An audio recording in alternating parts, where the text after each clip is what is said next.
कुणास ठाऊक, पण तुला त्याची किंमत नाहीये. जा, मी तुला शाप देते, या जन्मात तुला पोहता येणार नाही. अगं नानी नानी जाऊ दे, मरू दे. तसं मला कुठे शिकायचं होतं पोहायला आणि नकोच ते. नाही ते काही नाही. जग बुडी व्हायच्या आत तुम्ही पोहायला शिकलं पाहिजे, म्हणजे शिकलं पाहिजे. अगं पण त्या वयात आपण असू नसू आणि असलो तरी पोहणार आहोत का मालू? नाही ते तेव्हाच तेव्हा बघू, पण तुम्ही आता पोहायला शिकलंच पाहिजे, म्हणजे शिकलंच पाहिजे. देवा, सगळे प्रयत्न पाण्यात गेले. आई आई काय ग? लक्ष कुठे तुझं? काही नाही ग, असंच. घ्या. बरं का कुसुम, आमची उमा राज्यस्तरीय पोहण्याच्या स्पर्धेत पहिली आली होती. हो, आईमुळे झालं शक्य सगळं. छे, माझ्यामुळे नाही हो, बाबांमुळे. छे, त्यांना अजिबात आवडायचं नाही. असं काहीही नव्हतं.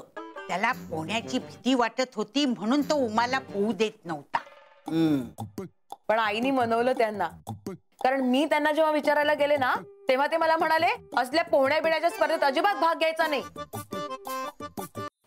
मालू, ही आपली उमा काय पोहते का एकदम मासळी सारखी? तशी सपासप सपासप अशी निघूनच गेली सगळ्यांच्या पुढे. आणि म्हणजे मला वाटलं नव्हतं ग उमा इतकी उत्तम पोहते. केवढीशी होती, पाण्याच्या बाहेर आली ना तेव्हा असं सगळ्यांनी एकदम टाळ्या वाजवल्या. अहो तेच तर मी तुम्हाला सांगत होते. मालू, मुलांना मी जन्म दिला पण मोठं तू केलंस. कसं आहे की माझ्या मुलांचे कलागुण मला माहितीच नव्हते. मग हे पाहिलं ना मी, उमा अशी पोहते, बाप रे. आणि त्यामुळे झालं काय की तिला पाहून मलाही असं पोहावंसं वाटू लागलं. म्हणजे माझ्या मनातली भीती एकदम गेलीच. हे नानीने माझ्या डोक्यात काय काय भरवलं होतं पाण्याबद्दल. मग उमाला सांगू तुमची परवानगी आहे म्हणून? नाही, आता तिला माझ्या परवानगीची गरज नाही. मोठी झाली ती. हो, तिला म्हणाव कर, काय करायचं ते कर. तुला हो मोठी, देशाचं नाव मोठं कर. काय माझ्यासारखे 56 बाप मिळतील, पण आपल्या देशासारखा देश नाही, तुला सांगतो मालू. हो.